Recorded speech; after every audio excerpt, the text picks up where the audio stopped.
ഏഴാമത്തെ എപ്പിസോഡിൻ്റെ തുടക്കത്തിൽ തന്നെ യൂണിയനാണ് കാണിക്കുന്നത്. അവിടെ എല്ലാ കുട്ടികളും ഇരുന്ന് ഓരോരോ കാര്യങ്ങൾ സംസാരിക്കുകയാണ്. അങ്ങോട്ട് വിക്ടർ വരുന്നുണ്ട്. വിക്ടറിനെ കാണുമ്പോൾ തന്നെ ഫ്രണ്ട്സ് ചോദിക്കുന്നത്, ആരാണ് നിന്നെ മിസ്സാക്കിയത്, എന്താണ് ഇപ്പോൾ ചെയ്യേണ്ടതെന്നാണ് ചോദിക്കുന്നത്. അടുത്ത സീനിൽ നമ്മളെ കാണിക്കുന്നത് തന്വേനെ ഇടിക്കാനായിട്ട് വിക്ടർ ചെല്ലാണ്. തന്വ അത് കൊള്ളാതെ മാറിക്കളയുന്നുണ്ട്.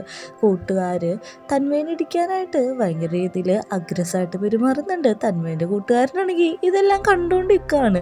അപ്പോൾ തന്നെ നമ്മുടെ വിക്ടർ പറയാണ്, നീ എന്തിനാണ് അവൻ്റെ പുറകെ ഇങ്ങനെ അടുക്കുന്നത്, അവൻ എത്ര പ്രാവശ്യമാണ് നീ ഹേർട്ട് ചെയ്യുന്നതെന്നൊക്കെയാണ് ചോദിക്കുന്നത്. ഇത് കേൾക്കുന്ന നമ്മുടെ തന്മക്ക് നല്ല രീതിക്ക് ചിരി വരുന്നുണ്ട്. വിക്ടർ പറയുന്നുണ്ട്, അവൻ്റെ അടുത്ത് നിന്ന് മാറി നടന്നു, എനിക്കതൊന്നും ഇഷ്ടപ്പെടുന്നില്ല എന്ന്. വിക്ടറിനെ കണ്ടിട്ട് തന്വയാണെങ്കിൽ ഒന്നും മിണ്ടാതെ ആലോചിക്കുന്നുണ്ട് എന്താണ് കാര്യമെന്ന്. കൂട്ടുകാരന്മാരും ചോദിക്കുന്നുണ്ട്, നീ എന്തൊക്കെ കാര്യമാണ് ഈ വിളിച്ചറിയുന്നത്, എന്ത് കാര്യമാണ്, ആരെ പറ്റിയാണ് നീ പറയുന്നതെന്നൊക്കെ ചോദിക്കുമ്പോഴേക്കും അവനൊന്നും മിണ്ടുന്നില്ല. തന്വക്ക് കാര്യം മനസ്സിലായി. അവൻ പെട്ടെന്ന് ഇരിക്കുന്നുണ്ട്. അവൻ്റെ ചിരി കണ്ട് നമ്മുടെ വിക്ടർ ഒന്നും കൂടി അവനെ ഇടിക്കാനായിട്ട് വരുമ്പോഴേക്കും തന്വ അവിടെ നിന്ന് മാറിക്കളയാണ്. പെട്ടെന്നുള്ള ആ ഒരു ആഘാതത്തിൽ വിക്ടർ തന്നെയാണ് ആ പൂളിലേക്ക് ചെന്ന് വീഴുന്നത്. ഒരു ചെറിയ പൂളാണ്, അധികം വെള്ളമൊന്നും ഇല്ലാത്തത്. പക്ഷെ നമ്മുടെ വിക്ടർ ആണെങ്കിൽ ഫുള്ള് നനഞ്ഞ് കുതിർന്ന ഒരു പരുവത്തിലായിട്ടുണ്ട്. ഇത് കാണുന്ന ഫ്രണ്ടാണെങ്കിൽ അവനെ തന്നെ നോക്കിക്കാണ്. എല്ലാ ഫ്രണ്ട്സും പറയുന്നുണ്ട്, വിക്ടർ നീ പെട്ടെന്ന് തന്നെ വെള്ളത്തിൽ നിന്ന് കയറി വാ, നീ എന്താണ് ഈ കാണിക്കുന്നതെന്നല്ല. വിക്ടർ ആണെങ്കിൽ ഇനി എന്ത് ചെയ്യും എന്നുള്ള രീതിയിൽ അവിടെ തന്നെ ഇരുന്ന് ആലോചിച്ചിട്ട് കുറച്ച് സമയം കഴിയുമ്പോഴേക്കും ആ പൂളിൻ്റെ ഉള്ളിൽ നിന്ന് ഇറങ്ങി വരാണ്. കാരണം അവൻ ഇനി ഒന്നും ചെയ്യാൻ പറ്റില്ലെന്ന് അവനെന്നെ മനസ്സിലായിട്ടുണ്ട്.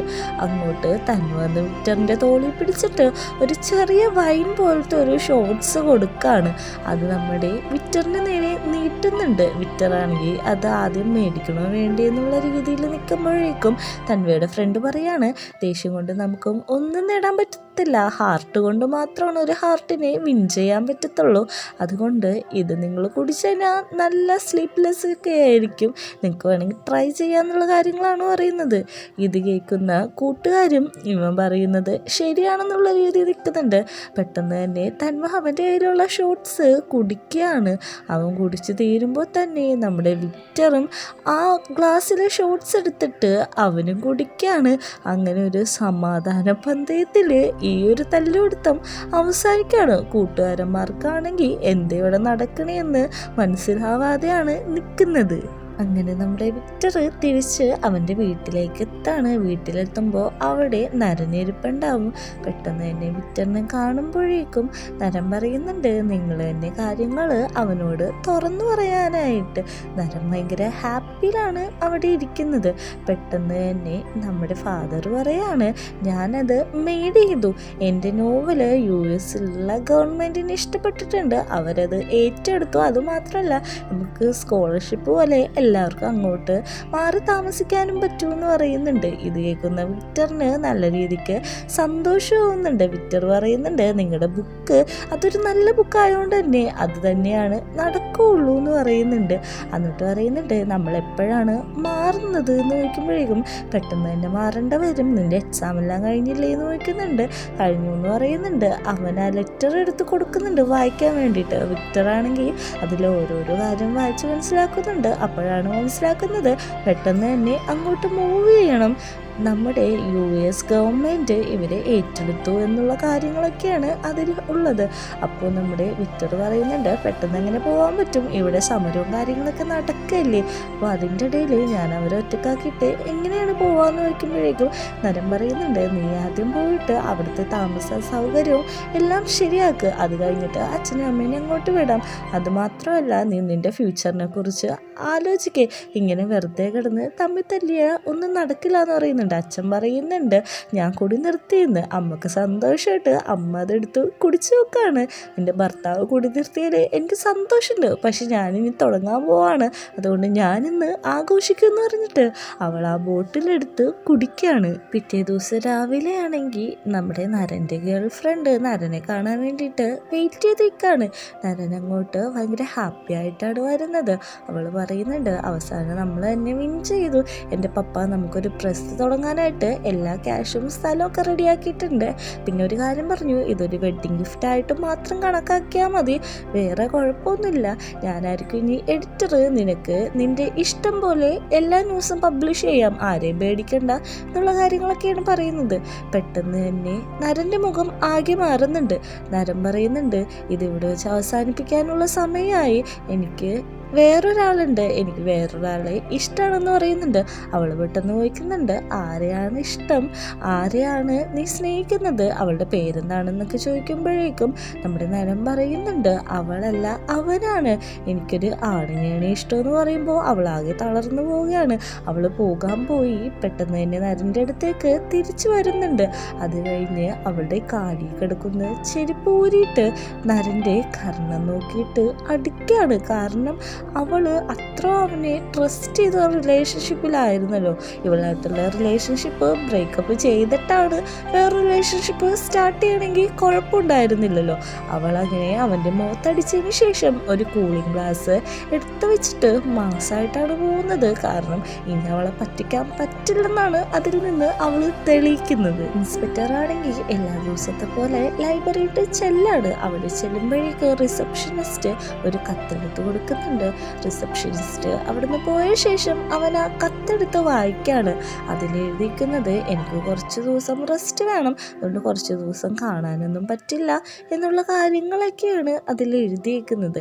അവനാണെങ്കിൽ അവൻ്റെ പിയാനോവും വായിച്ചിട്ട് എന്തോ കാര്യങ്ങളെല്ലാം ആലോചിച്ചുകൊണ്ട് അവിടെ തന്നെ ഇരിക്കുകയാണ്. നമ്മുടെ നരനാണെങ്കിൽ ഓഫീസിൽ ഈ നടന്ന വില്ലേജ് ചീഫിൻ്റെ മരണത്തെ പറ്റിയുള്ള കാര്യങ്ങളെല്ലാം പച്ചയായ സത്യങ്ങൾ പോലെ എഴുതിക്കൊണ്ടിരിക്കുകയാണ്. ഒരു ആർട്ടിക്കിൾ പ്രിപ്പയർ ചെയ്തിട്ട് അത് ന്യൂസിൽ കിടക്കാനാണ് അവൻ്റെ പ്ലാൻ. അപ്പോൾ തന്നെ ആ മാനേജർ അങ്ങോട്ട് വന്നിട്ട് ആ ആർട്ടിക്കിൾ വായിച്ചു നോക്കുന്നുണ്ട്. എന്നിട്ട് ചോദിക്കുന്നുണ്ട്, നിനക്ക് ഇതുകൊണ്ടൊന്നും നിർത്താറായില്ലേ, ഞാൻ പറഞ്ഞത് നിനക്ക് മനസ്സിലായില്ലേ എന്ന് ചോദിക്കുന്നുണ്ട്. നിൻ്റെ ക്യാമറ അവിടെ, അതിൽ കുറേ ഇല്ലീഗലായിട്ടുള്ള ഫോട്ടോസ് ഞാൻ കണ്ടല്ലോ, അതെല്ലാം ഡിലീറ്റ് ചെയ്ത് കളയാൻ പോവാന്ന് പറഞ്ഞിട്ട് ആ ക്യാമറയിൽ നിന്ന് ഫിലിമും കാര്യങ്ങളൊക്കെ ഊരിയിറക്കാണ്. നരനത് എതിർക്കുന്നുണ്ടെങ്കിലും മാനേജർ പക്ഷേ സമ്മതിക്കുന്നില്ല. അതിനുശേഷം മാനേജർ അവിടെ നിന്ന് പോകാണ്. നരനാണെങ്കിൽ അവനെ എഴുതി വെച്ച ആർട്ടിക്കിൾ അത്യാവശ്യം കൊണ്ട് തന്നെ കീറി വലിച്ചെറിഞ്ഞ് കളയാണ്. കാരണം അവൻ എഴുതിയിട്ടും കാര്യമില്ല, ഇവരത് പബ്ലിക്കിന് കാണിച്ചു കൊടുക്കില്ലെന്ന് അവന് നല്ല രീതിക്ക് അറിയാം. തന്മയും തരനും ആണെങ്കിൽ ഭയങ്കര ക്യൂട്ട് കപ്പിൾസിനെ പോലെ പെയിൻറ്റിങ് ചെയ്തുകൊണ്ടിരിക്കുകയാണ്. അവർ ബ്യൂട്ടിഫുൾ ആയിട്ടുള്ള കുറച്ച് മൊമെൻറ്റ്സ് ആണ് നമ്മളെ കാണിക്കുന്നത്. എല്ലാം ഒരു വിയേർഡ് കളേഴ്സ് വെച്ചിട്ടാണ് അവർ പെയിൻറ്റ് ചെയ്യുന്നത്. അവർ ക്യൂട്ട് റിലേഷൻഷിപ്പ് നല്ല രീതിക്ക് തന്നെ മുമ്പോട്ട് പോകുന്ന പോലെയാണ് ഇവർ ബിഹേവ് ചെയ്യുന്നത്. കാരണം അവർ റിലേഷൻഷിപ്പിലല്ല, പക്ഷെ റിലേഷൻഷിപ്പിൽ ആണെന്നുള്ള രീതിയിലാണ് പെരുമാറുന്നത്. അങ്ങനെ അവർ ജ്യൂസൊക്കെ കുടിച്ച് ഭയങ്കരമായിട്ട് ചില്ല് ചെയ്ത് അവരെ ലൈഫ് ആസ്വദിച്ചാണ് ഇരിക്കുന്നത്. നെക്സ്റ്റ് സീനിൽ നമ്മളെ കാണിക്കുന്നത് തരനാണെങ്കിൽ എന്തോ ആർട്ടിക്കിൾ എഴുതിക്കൊണ്ടിരിക്കുകയാണ്. ഇത് നോക്കിയിട്ട് നമ്മുടെ തൻവ അങ്ങനെ തന്നെ ആ ഊഞ്ഞാലിലേക്ക് എടുക്കുന്നുണ്ട്. പെട്ടെന്ന് തന്നെ തരൻ ഒരു ഗ്ലാസ് വെള്ളം എടുത്തിട്ട് നമ്മുടെ തന്മയെ നോക്കുന്നുണ്ടെന്ന് മനസ്സിലായപ്പോൾ അവനൊരു പേപ്പർ ഷീറ്റ് എടുത്തിട്ട് അതിൽ നമ്മുടെ തന്മ ഉണ്ടാക്കുന്ന പോലെ ചെറിയ ചെറിയ രൂപങ്ങൾ ഉണ്ടാക്കാൻ തുടങ്ങുകയാണ്. അവനങ്ങനെ ആ പേപ്പർ ഫോൾഡ് ചെയ്യുന്ന കാണുന്നുണ്ട്. പെട്ടെന്ന് തന്നെ തന്മ ചോദിക്കുന്നുണ്ട്, നീ എന്താണ് ഉണ്ടാക്കുന്നതെന്ന് നോക്കുമ്പോഴേക്കും ഒന്നും മിണ്ടാതെ ചിരിക്കുക മാത്രമാണ് ചെയ്യുന്നത്. എന്നിട്ട് അവൻ അവൻ്റെ വർക്ക് കണ്ടിന്യൂ ചെയ്യാണ്. അവൻ ഓരോന്നായിട്ട് ഫോൾഡ് ചെയ്ത് എന്തോ ഒരു രൂപം ഉണ്ടാക്കിക്കൊണ്ടിരിക്കുകയാണ്. പെട്ടെന്ന് തന്നെ നമ്മുടെ തൻവ ഊഞ്ഞാലിൽ നിന്ന് ബെഡിട്ട് വീണ് കിടന്നിട്ട് എന്നാൽ ഞാനും കൂടി വർക്ക് ചെയ്യാം എന്നുള്ള രീതിയിൽ അവനെ മോഹിപ്പിക്കുന്ന രീതിയിൽ സെഡ്യൂസ് ചെയ്യാൻ വേണ്ടിയിട്ട് കിടക്കുകയാണ്. ഇത് കാണുന്ന നമ്മുടെ തരന് നല്ല രീതിക്ക് ചിരി വരുന്നുണ്ട്. അപ്പോൾ തന്നെ നമ്മുടെ തൻവ ഞാനൊരു പൂച്ചക്കുട്ടിയാണെന്നൊക്കെ പറഞ്ഞിട്ട് പൂച്ചക്കുട്ടീൻ്റെ സൗണ്ട് ഉണ്ടാക്കിയിട്ട് അവൻ്റെ അടുത്ത് ഫ്ലേട്ട് ചെയ്യാൻ വരാണ്. ഞാനും കൂടി എന്നാൽ വർക്ക് ചെയ്യാമെന്ന് പറഞ്ഞിട്ട് അവനെ വർക്ക് ചെയ്യാൻ സമ്മതിക്കാതെ ഇൻറ്റിമേറ്റ് ആവാൻ നോക്കുകയാണ്. പിറ്റേ ദിവസം രാവിലെയാണ് നമ്മൾ കാണിക്കുന്നത്. തൻവയാണെങ്കിൽ ഒരു ബ്രെഡ് പീസ് എടുത്തിട്ട് അപ്പോളോ 11 എന്ന് പറഞ്ഞ ഫ്ലൈറ്റ് ലാൻഡ് ചെയ്യാൻ പോവാന്ന് പറഞ്ഞിട്ട് നമ്മുടെ തരൻ്റെ വായിൽ ബ്രെഡ് വെച്ച് കൊടുക്കുകയാണ്. അവർ രണ്ടുപേരും അങ്ങോട്ടും ഇങ്ങോട്ടും ആ ബ്രെഡ് കഴിച്ചോണ്ടിരിക്കുകയാണ്. ഇവരിങ്ങനെ കഴിക്കുന്ന സമയത്താണ് ഫ്രണ്ട് അങ്ങോട്ട് കയറി വരുന്നത്. പെട്ടെന്ന് തന്നെ നമ്മുടെ തരൻ ബ്രെഡ് തുപ്പിക്കളഞ്ഞ് മാറുന്നുണ്ട്. പെട്ടെന്ന് തൻവി ചോദിക്കുന്നുണ്ട്, നീ എന്താണ് ഇന്ന് നേരത്തെ ഇങ്ങോട്ട് വന്നേന്ന്. ഇവരെ രണ്ടുപേരെ ഇങ്ങനെ കണ്ടിട്ടും ഫ്രണ്ടിന് പ്രത്യേകിച്ച് ഒരു മുഖഭാവ വ്യത്യാസമൊന്നും ഇല്ലാത്തതുകൊണ്ട് ഇവർ രണ്ടുപേരും ക്യൂരിയസ് ആയിട്ട് ഫ്രണ്ടിനെ നോക്കുമ്പോൾ, അതിന് ഞാൻ ഇന്നലെ ഇവിടെ ഉണ്ടായിരുന്നല്ലോ, ഞാൻ പോയിട്ടില്ലല്ലോ, പിന്നെ എങ്ങനെയാണ് ഞാൻ നേരത്തെ വരാമെന്നാണ് ചോദിക്കുന്നത്. ഇവന്മാർ രണ്ടുപേരും നെറ്റുന്നുണ്ട്. ആ ഫ്രണ്ട് പറയുന്നുണ്ട്, ലവ് ഒരു മനുഷ്യനെ ബ്ലൈൻഡ് ആക്കും, ചുറ്റുമുള്ളതൊന്നും ശ്രദ്ധിക്കില്ല എന്ന് പറഞ്ഞിട്ട് അവിടെ നിന്ന് പോവാണ്. ഈ കാര്യമെല്ലാം കേട്ടിട്ട് രണ്ടുപേരും കൂടി അവിടെ ഇരുന്ന് ചിരിക്കുകയാണ്. അങ്ങനെ കുറച്ച് നേരം കഴിയുമ്പോഴേക്കും നമ്മുടെ തരനാണെങ്കിൽ യാത്രയായിട്ട് അവൻ്റെ വർക്കിന് പോകാനായിട്ട് കാറിലേക്ക് കയറാണ്. അപ്പോൾ നമ്മുടെ തൻവയാണെങ്കിൽ ഒരു വൈഫൈ മെറ്റീരിയൽ പോലെയാണ് ബിഹേവ് ചെയ്യുന്നത്.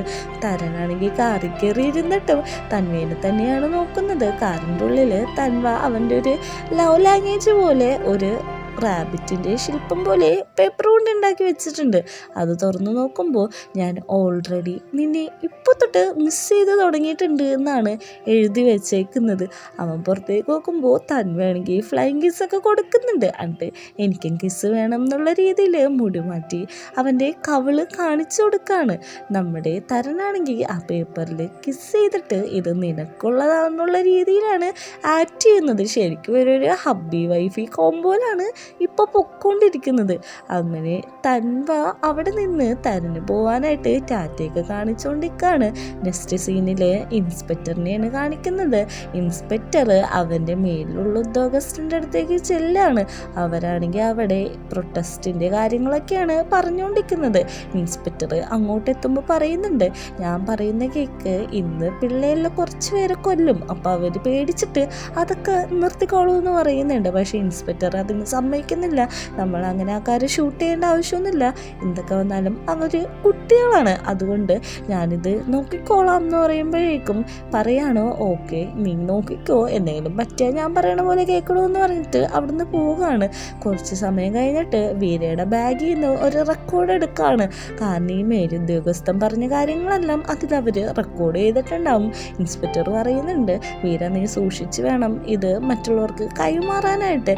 എനിക്കറിയാം ചീഫ് എഡിറ്റർ എൻ്റെ സ്കൂൾ മേറ്റ് ആണെന്ന് പറയുന്നുണ്ട്. അങ്ങനെ നമ്മുടെ വീര അവിടുന്ന് പോകുന്നതാണ് കാണിക്കുന്നത്. സ്റ്റുഡൻസ് ആണെങ്കിൽ ഇന്ന് നടക്കാനുള്ള സമരത്തിൻ്റെ പ്രോഗ്രാമിനെ പറ്റിയാണ് പറഞ്ഞുകൊണ്ടിരിക്കുന്നത്. റോട്ടിലൊന്നും അല്ല, ഒരു ഷെഡ് പോലത്തെ സ്ഥലത്താണ് നടക്കുന്നത്.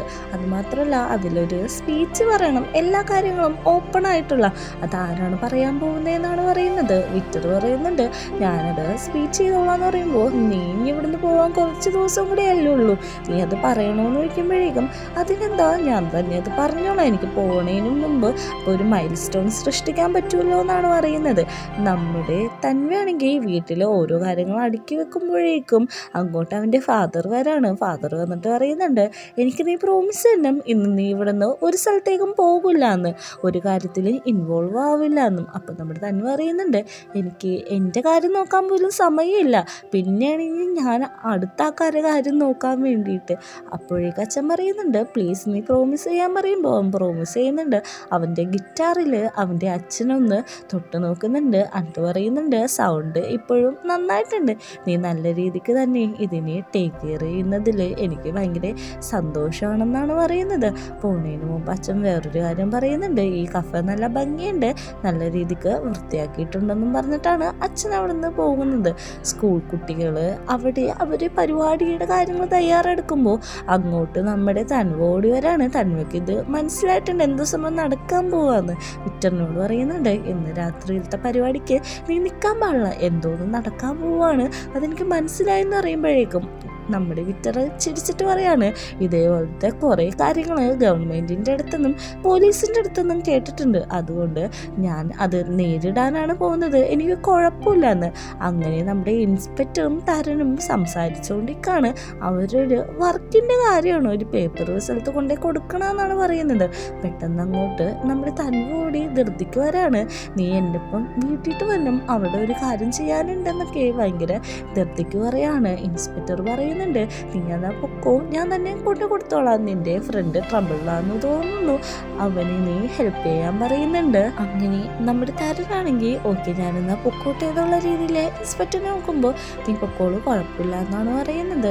അങ്ങനെ കുട്ടികളാണെങ്കിൽ അവിടെ ഓരോരോ കാര്യങ്ങൾ ചെയ്തുകൊണ്ടിരിക്കുകയാണ്. വിക്ടറാണെങ്കിൽ അവന് പറയാനുള്ള സ്പീച്ച് നല്ല രീതിക്ക് തന്നെ പ്രാക്ടീസ് ചെയ്ത് നന്നായിട്ട് പ്രൊനൗൺസിയേഷനൊക്കെ കറക്റ്റാക്കി കൊണ്ടേയിരിക്കുകയാണ്.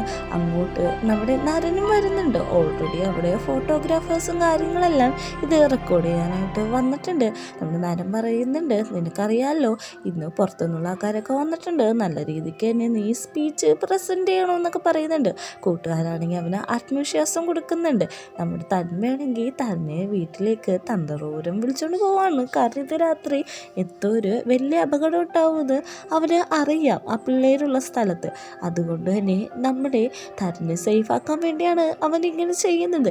തരനായിട്ട് വീട്ടിൽ വന്നിട്ട് തരൻ ചോദിക്കുകയാണ്, നീ എന്തിനാണ് എന്നെ ഇങ്ങോട്ട് വിളിച്ചതെന്ന് ചോദിക്കുമ്പോൾ എനിക്ക് പെയിൻറ്റ് ചെയ്യാനാണെന്നാണ് പറയുന്നത്. പോലീസ് ഇൻസ്പെക്ടർ ആണെങ്കിൽ അവരുടെ സബോർഡിനേറ്റ്സിനോട് പറയാണ്, യാതൊരു കാരണവശാലും തോക്ക് ഉപയോഗിക്കാൻ പാടില്ല, ഫയർ ചെയ്യാനും പാടില്ല, എൻ്റെ ഓർഡർ മാത്രം അനുസരിക്കുക, പുറത്തുനിന്ന് ആരെങ്കിലും എന്തെങ്കിലും പറഞ്ഞാലും നിങ്ങളത് അനുസരിക്കേണ്ട ആവശ്യമില്ല എന്നൊക്കെയാണ് പറയുന്നത്. നമ്മുടെ വീരേനെയാണെങ്കിൽ മേലുദ്യോഗസ്ഥൻ പിടിച്ചുകൊണ്ട് അവൻ്റെ ക്യാബിനറ്റ് വരെയാണ്. എന്നിട്ട് പറയുന്നുണ്ട്, നീ ഞങ്ങളെ ചതിക്കാനാണ് നോക്കുന്നതെന്ന് അറിയാം, ഞാൻ പക്ഷേ നിനക്കൊരു ചാൻസ് തരാം, ഒരു കാര്യം കാണിച്ചു തരാമെന്ന് പറഞ്ഞിട്ട് നമ്മുടെ വീരയുടെ ഡയറി എടുക്കാണ്. ഡയറി ഫുള്ളും ദേവിയുടെ ഫോട്ടോയും കാര്യങ്ങളാണ് അവൻ വരച്ചു വെക്കുന്നത്. ആ ഓരോ ഫോട്ടോസ് അവൻ്റെ നേരെ തന്നെ തിരിച്ചു വെക്കാണ്. നീ വരച്ച ഫോട്ടോസുകളാണ് ഇതെല്ലാം. അതുമാത്രമല്ല ദേവീനെ കുറിച്ച് എഴുതിയേക്കുന്ന ലവ് പോയങ്ങളും വായിച്ചു തരാമെന്ന് പറഞ്ഞിട്ട് അവളുടെ ശരീരത്തിനെയും ബാക്കി കാര്യങ്ങളെയൊക്കെ വർണ്ണിക്കുന്ന ഒരു പോയം അവൻ വായിക്കാണ്. അതായത് വിലക്കപ്പെട്ട കനി എന്നുള്ള അർത്ഥത്തിലാണ് അവൻ ആ കവിത തന്നെ എഴുതിയേക്കുന്നത്. അങ്ങനെ അത് വായിക്കുമ്പോഴേക്കും വീര നല്ല രീതിക്ക് പേടിക്കുന്നുണ്ട്. പക്ഷേ മേലുദ്യോഗസ്ഥൻ പറയാണ്, അതൊന്നും കുഴപ്പമില്ല, കാരണം ഇത് ഇൻസ്പെക്ടർ അറിഞ്ഞാലും വലിയ കാര്യമൊന്നുമില്ല, കാരണം അവൻ ഒരു ഗേ ആണെന്നുള്ള കാര്യം വീരനെ അറിയിക്കാണ്. നമ്മുടെ നരനായിട്ടുള്ള ഫോട്ടോസ് കാണിച്ചു കൊടുക്കുന്നുണ്ട്. ഇത് ദേവി അറിഞ്ഞാൽ എന്താവും, അവർക്ക് സങ്കടവുമല്ലോ എന്നൊക്കെ ഇവനെ ബ്ലാക്ക് മെയിൽ ചെയ്യുമ്പോഴേക്കും വീരയാണെങ്കിൽ കാല് പിടിച്ചിട്ട് ഞാൻ നിങ്ങളോട് ബെഗ്ഗിയാണ്, ഇതൊരിക്കലും ദേവി അറിയരുതോ എന്നുള്ള രീതിയിൽ നല്ല രീതിക്ക് ബെഗ് ചെയ്യുന്നുണ്ട്. പക്ഷേ നമ്മുടെ മേലുദ്യോഗസ്ഥനാണെങ്കിൽ അവനെ അടിമയാക്കി എന്നുള്ള ഒരു ആറ്റിറ്റ്യൂഡിലാണ് നിൽക്കുന്നത്. അങ്ങനെ നമ്മുടെ തന്മേനെയാണ് കാണിക്കുന്നത്. അവർ പെയിൻറ്റിങ് ചെയ്തുകൊണ്ടിരിക്കുകയാണ്. നിനക്കെന്താണ് ഈ കളേഴ്സ് ഇഷ്ടമെന്ന് ചോദിക്കുമ്പോഴേക്കും എനിക്ക് ഇങ്ങനത്തെ കളേഴ്സാണ് ഇഷ്ടമെന്നാണ് തന്മ പറയുന്നത്. നമ്മുടെ തരനാണെങ്കിൽ അവനൊരു കിസ് കൊടുക്കുന്നുണ്ട്. എന്നിട്ട് പറയുന്നുണ്ട്, ഇങ്ങനത്തെ കളറ് ശരിക്കും പാരീസിലെ സ്കൈലുണ്ട്, നമുക്കത് കാണാൻ നേരിട്ട് പോയാലോ എന്ന് പറയുന്നുണ്ട്. പക്ഷേ കുറ്റബോധം കാരണം നമ്മുടെ തന്മ പറയാണ്, ആ പിള്ളേർ നിൽക്കുന്ന സ്ഥലം അപകടമാണ്, അവിടെ ഇന്ന് എന്തോ ഒരു പരിപാടി ഉണ്ട്, ആർക്കെങ്കിലും അപകടം പറ്റുമെന്ന് പറയുമ്പോൾ തന്നെ കരൻ അവിടെ നിന്ന് ഓടാണ് അവരുടെ അടുത്തേക്ക്. പെട്ടെന്ന് തന്നെ തന്മയും പുറകെ ഓടുമ്പോഴേക്കും അവിടുത്തെ സെക്യൂരിറ്റി എല്ലാം അവനെ പിടിച്ചു വെച്ചേക്കാണ്. അവൻ്റെ അച്ഛൻ്റെ സെക്യൂരിറ്റീസ് ആണല്ലോ അതെല്ലാം. പിള്ളേരാണെങ്കിൽ ഭയങ്കര ആവേശത്തിലാണ് സമരം നടത്തിക്കൊണ്ടിരിക്കുന്നത്. വിക്ടർ അവൻ്റെ സ്പീച്ച് വളരെ ഭംഗിയായിട്ടാണ് പ്രസൻറ്റ് ചെയ്യുന്നത്. ഇത് കണ്ടുകൊണ്ട് ഇൻസ്പെക്ടറും അവിടെ നിൽക്കുന്നുണ്ട്. കുട്ടികൾക്കെല്ലാം ആവേശമാണ്. നരനും ഇത് നല്ല രീതിക്ക് എൻജോയ് ചെയ്യുന്നുണ്ട്. അങ്ങോട്ട് തരൻ വരെയാണ്. വിക്ടറിനെ അവൻ കുറേ പ്രാവശ്യം ഒച്ചെടുത്ത് വിളിക്കുന്നുണ്ടെങ്കിലും ഇത്രയോ ബഹളത്തിൻ്റെ ഇടയിൽ നിന്ന് വിക്ടറിന് നമ്മുടെ തരനെ കണ്ടുപിടിക്കാൻ പറ്റുന്നില്ല.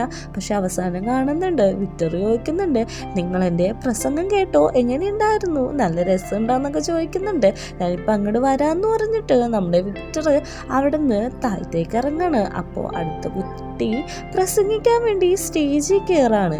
സ്റ്റേജിൽ കയറുമ്പോഴേക്കും ആ പോലീസുകാരിൽ ഒരാൾ കുട്ടികളുടെ ഇടയിൽ കൂടി തോക്കം പിടിച്ചുകൊണ്ടാണ് നടക്കുന്നത്. ഇൻസ്പെക്ടർ ഇത് ശ്രദ്ധിച്ചിട്ട് അവിടെ നിൽക്കാനായിട്ട് ഒച്ചെടുക്കുന്നുണ്ട്. പക്ഷേ ഇയാളാണെങ്കിൽ ഭയങ്കര രീതിയിൽ അതിൻ്റെ ഉള്ളിൽ കൂടി ഓടിക്കൊണ്ടിരിക്കുകയാണ്. അങ്ങനെ അയാളുടെ ഗണ്ണ് ഷൂട്ട് ചെയ്യാണ്. കുട്ടികളാണെങ്കിൽ ഇതിൻ്റെ ഒച്ചയെല്ലാം കേട്ടിട്ട് അങ്ങോട്ടും ഇങ്ങോട്ടും കിടന്ന് ഓടാണ്. ഒരു ഷൂട്ടിങ് തന്നെയാണ് അവിടെ നടക്കുന്നത്. അയാളാണെങ്കിൽ എല്ലാവരെയും കൊല്ലും എന്നുള്ള രീതിയിലൊക്കെയാണ് സംസാരിക്കുന്നത്. അടുത്ത സീനിൽ കാണിക്കുന്നത് നമ്മുടെ നമ്മുടെ ഇൻസ്പെക്ടർ ബാക്ക് ആടിയിട്ട് വരാണ്. ആ ഷൂട്ട് ചെയ്ത ആ പോലീസുകാരനോട് വയ്ക്കുന്നുണ്ട്, നിന്നോട് ആരാണ് ഷൂട്ട് ചെയ്യാനായിട്ട് ഓർഡർ ചെയ്തത്? ഞാനാണോ പറഞ്ഞത്? നീ എന്താണ് ഇങ്ങനെയൊക്കെ കാണിക്കുന്നത്? നീ ഉത്തരം എനിക്ക് ഇപ്പം തന്നെ തന്നെ. ആരാണ് നിന്നോട് ഇത് ചെയ്യാൻ പറഞ്ഞതെന്നൊക്കെയാണ് ചോദിക്കുന്നത്. അങ്ങോട്ട് തരനോട് വരുന്നുണ്ട്. തരനോട് വരുമ്പോൾ ഇവർ രണ്ടുപേരും കൂടി തല്ലുടിക്കുന്നതാണ് കാണുന്നത്. താഴെ ഒരു കുട്ടി മരിച്ചെടുക്കുന്ന കാണുന്നുണ്ട്. അവൻ പയ്യെ ഫേസിലേക്ക് നോക്കുന്നുണ്ട്. പയ്യെ പയ്യെ അവൻ നോക്കുമ്പോൾ വിക്ടറാണ് ആ മരിച്ചെടുക്കുന്നതെന്ന് അവന് മനസ്സിലാവുന്നുണ്ട്. പെട്ടെന്ന് തന്നെ നമ്മുടെ തരൻ്റെ ഭൂതമാകെ ബ്ലാങ്കൗട്ട് ആവുന്നുണ്ട്. തരനാണെങ്കിൽ വിക്ടറിൻ്റെ അടുത്ത് നിന്നിട്ട് വിക്ടറെ എണീക്ക്, ബാന്നൊക്കെ ഹോസ്പിറ്റലിൽ പോകാമെന്നൊക്കെ പറയുന്നുണ്ട്. പക്ഷേ ഇൻസ്പെക്ടർ അവനെ വലിച്ചെണീപ്പിക്കുകയാണ്. തരൻ നീ അവിടെ നിന്ന് പോകുക, അവൻ ഓൾറെഡി മരിച്ചു കഴിഞ്ഞു എന്ന് പറയുന്നുണ്ട്. ഇത് കേൾക്കുന്ന തരനാണെങ്കിൽ ഭയങ്കര രീതിക്ക് സങ്കടമാവുന്നുണ്ട്. ഇൻസ്പെക്ടറിനെ അവിടെ നിന്ന് തള്ളിയിട്ട് തരൻ അവിടെ നിന്ന് പോകാണ്. കാരണം ഇനി ഒന്നും ചെയ്യാൻ പറ്റില്ലല്ലോ, നിങ്ങൾക്ക് ഇതിൽ നിന്ന് എന്ത് സുഖമാണ് കിട്ടുന്നതെന്നും നമ്മുടെ തരൻ ചോദിക്കുന്നുണ്ട്. നരനാണെങ്കിൽ അങ്ങോട്ട് ഓടി വരുന്നുണ്ട്. നരൻ വന്നിട്ട് ആ പോലീസുകാരൻ്റെ നേരെയാണ് ദേഷ്യപ്പെടുന്നത്. എനിക്ക് മനസ്സിലായി, നീയാണ് വിക്ടറിനെ കൊന്നത്, നിനക്ക് എന്നെ കൊല്ലാൻ പാടില്ലായിരുന്നു എന്ന് ചോദിച്ചിട്ട് അവൻ്റെ മുഖത്തേക്ക് ഒരു ഇടി വെച്ച് കൊടുക്കുകയാണ്. അങ്ങനെ നമ്മുടെ തരനാണെങ്കിൽ തന്മയുടെ വീട്ടിട്ട് പോവാണ്. കാരണം അവന് ഭയങ്കര ദേഷ്യമാണ്. തന്മയ്ക്ക് കാര്യം നേരത്തെ അറിയായിരുന്നു. അത് നേരത്തെ പറഞ്ഞിരുന്നെങ്കിൽ വിക്ടർ മരിക്കില്ലല്ലോ. തന്മയുടെ മുഖത്തേക്ക് അവൻ അടിക്കുന്നുണ്ട്. നീ കാരണമാണ് വിക്ടർ മരിച്ചത്, നിനക്ക് എങ്ങനെയാണ് ഇങ്ങനെയൊക്കെ ചെയ്യാൻ പറ്റുകയെന്ന് ചോദിച്ചിട്ട് തന്മേനോട് നല്ല രീതിക്ക് ഒച്ചയെടുത്തിട്ട് മതി, എനിക്കെല്ലാം മതിയായി എന്ന് പറഞ്ഞിട്ടാണ് തരൻ അവിടെ നിന്ന് എണീറ്റ് പോകുന്നത്. കാരണം നേരത്തെ ഒന്ന് പറഞ്ഞിരുന്നെങ്കിൽ വിക്ടറിൻ്റെ ജീവൻ നഷ്ടപ്പെടില്ലായിരുന്നല്ലോ. ആ കാര്യമെല്ലാം ഓർത്ത് അവൻ കരഞ്ഞിട്ടാണ് അവിടെ നിന്ന് പോകുന്നത്. നമ്മുടെ നരനാണെങ്കിൽ എല്ലാം നഷ്ടപ്പെട്ട അവസ്ഥയിലാണ് വിക്ടറിൻ്റെ വീട്ടിലേക്ക് ചെല്ലുന്നത്. ഇവൻ മരിച്ചുപോയ കാര്യം എങ്ങനെ പറയുന്ന ആലോചിച്ച് ഒരുമാതിരി അവസ്ഥയിലാണ് നരൻ നിൽക്കുന്നത്. വീട്ടിലേക്ക് ചെല്ലുമ്പോൾ അമ്മയാണെങ്കിൽ വിക്ടറിൻ്റെ ഷർട്ടെല്ലാം അയൺ ചെയ്തുകൊണ്ടിരിക്കുകയാണ്. ഇവർ അമേരിക്കക്ക് ഷിഫ്റ്റ് ആവാൻ പോവുമല്ലോ. ആദ്യം വിക്ടർ പോകുന്നതുകൊണ്ട് അവൻ്റെ ഡ്രസ്സൊക്കെയാണ് അടുക്കിപ്പെടുക്കുന്നത്. അങ്ങോട്ട് നമ്മുടെ നരൻ വരുന്നുണ്ട്. നരൻ വന്നിട്ട് ഒന്നും മിണ്ടാതെ കലങ്ങിയ കണ്ണുകളോടെ അവിടെ തന്നെ നിൽക്കുന്ന കണ്ടിട്ട് അച്ഛനും അമ്മക്കും നല്ല രീതിക്ക് പേടിയാവുന്നുണ്ട്. ആ പെൺകുട്ടി എണീറ്റ് ചോദിക്കുന്നുണ്ട്, എന്താണ് പറ്റിയെന്ന് ചോദിക്കുമ്പോഴേക്ക് വിക്ടർ മരിച്ചു എന്ന് പറയാണ്. അമ്മയും അച്ഛനും ഒന്നും മിണ്ടാതെ മൗനമായിട്ട് തന്നെ ഇരിക്കുകയാണ്. ആ പെൺകുട്ടിക്കാണെങ്കിൽ സങ്കടം സഹിക്കാൻ പറ്റാതെ എന്തിനാണ് അവനെ കൊന്നത്, അവന് ഇതിൽ നിന്ന് എന്താണ് കിട്ടുന്നത്, ഇപ്പോൾ അവൻ ഇത്രയും നാളും സമരം ചെയ്ത ഫ്രീഡം അവന് കിട്ടിയോ എന്നെല്ലാം ചോദിച്ചിട്ടാണ് അവൾ കരയുന്നത്. അമ്മയാണെങ്കിൽ അവൻ്റെ ഷർട്ടും കെട്ടിപ്പിടിച്ച് കരയാണ്.